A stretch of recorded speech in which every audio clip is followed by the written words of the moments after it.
സംവിധായകൻ രഞ്ജിത്ത് അറസ്റ്റിൽ. സംവിധായകൻ രഞ്ജിത്തിനെ ലൈംഗിക പീഡന പരാതിയിൽ തൊടുപുഴ പോലീസ് അറസ്റ്റ് ചെയ്തു. യുവനടിയുടെ പീഡന പരാതിയിൽ നടത്തിയ അന്വേഷണത്തിന് പിന്നാലെയാണ് അറസ്റ്റ്. എറണാകുളം സെൻട്രൽ പോലീസാണ് കേസെടുത്തത്.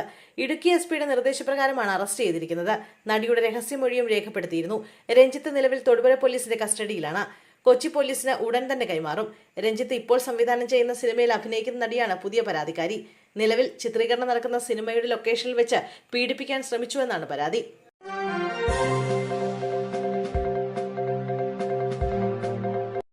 തുളസീധരൻ പള്ളിക്കലിനെ SDPI സസ്പെൻഡ് ചെയ്തു.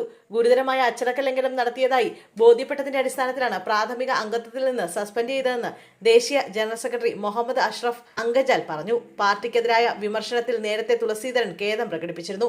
പാർട്ടിക്കകത്ത് പറയേണ്ടത് പുറത്തു പറഞ്ഞത് വീഴ്ചയാണ്.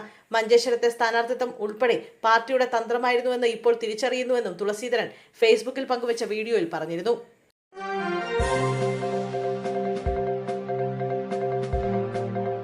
മറയൂരിൽ ജനവാസ മേഖലയിൽ ഇറങ്ങിയ കാട്ടുപോത്തിന്റെ ആക്രമണത്തിൽ 2 പേർക്ക് പരിക്ക്. രാവിലെ മറയൂർ ടൗണിലിറങ്ങിയ കാട്ടുപോത്ത് വ്യാപക നാശനഷ്ടമുണ്ടാക്കി. കാട്ടുപോത്തിനെ തുരത്താനുള്ള നടപടികൾ പുരോഗമിക്കുന്നു. രാവിലെ ജനവാസ മേഖലയിൽ ഇറങ്ങിയ കാട്ടുപോത്തിനെ നാട്ടുകാർ ബഹളം വെച്ച് തുരത്താൻ ശ്രമിച്ചതോടെയാണ് വിരണ്ടോടി പഞ്ചായത്ത് ഓഫീസിലേക്ക് കയറിയത്.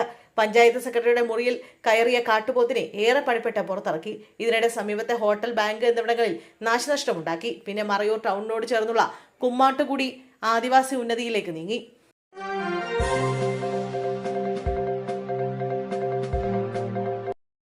തെരഞ്ഞെടുപ്പിന് മുമ്പേ വോട്ട് ചെയ്ത മുൻ കേന്ദ്രമന്ത്രി വയലാർ രവി 85 പിന്നിട്ടവർക്കുള്ള വീട്ടിലോട്ട് സംവിധാനത്തിലൂടെയാണ് വോട്ട് ചെയ്തത്. തെരഞ്ഞെടുപ്പ് ഉദ്യോഗസ്ഥൻ വയലാർ ദേവകി കൃഷ്ണഭവനിലെ വീട്ടിലെത്തിയാണ് വയലാർ രവിയുടെ വോട്ട് രേഖപ്പെടുത്തിയത്. ദീർഘകാലം സെക്രട്ടറിയായിരുന്ന ജില്ലാ Congress committee general secretary VN അജയനാണ് വയലാർ രവിക്കായി വോട്ട് രേഖപ്പെടുത്തിയത്. ഉദ്യോഗസ്ഥരായ റഫീന, PJ റോബർട്ട്, അനീഷ് എന്നീ ഉദ്യോഗസ്ഥരാണ് വയലാറിലെ വീട്ടിലെത്തിയത്.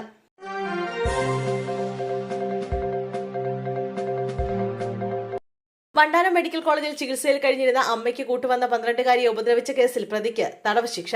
പുന്നപ്ര പൊള്ളേവെളി വീട്ടിൽ അരുണിനെയാണ് ഹരിപ്പാട് പോക്സോ കോടതി 9 വർഷം കഠിന തടവിനും 70,000 രൂപ പിഴയൊടുക്കാനും ശിക്ഷിച്ചത്. ഹരിപ്പാട് പോക്സോ കോടതി ജഡ്ജി ഹരീഷ് ജിയാണ് വിധി പ്രസ്താവിച്ചത്.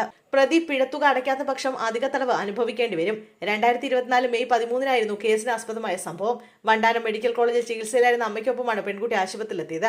രാവിലെ 11 മണിയോടെ പെൺകുട്ടി ബാത്റൂമിൽ കയറിയ സമയം പിന്തുടർന്നെത്തിയ പ്രതി വാതിൽ തള്ളി തുറന്ന് അകത്ത് കയറി കുട്ടിയെ ലൈംഗിക ഉദ്ദേശത്തോടെ ഉപദ്രവിക്കുകയും അസഭ്യം പറയുകയും ചെയ്തുവെന്നാണ് കേസ്.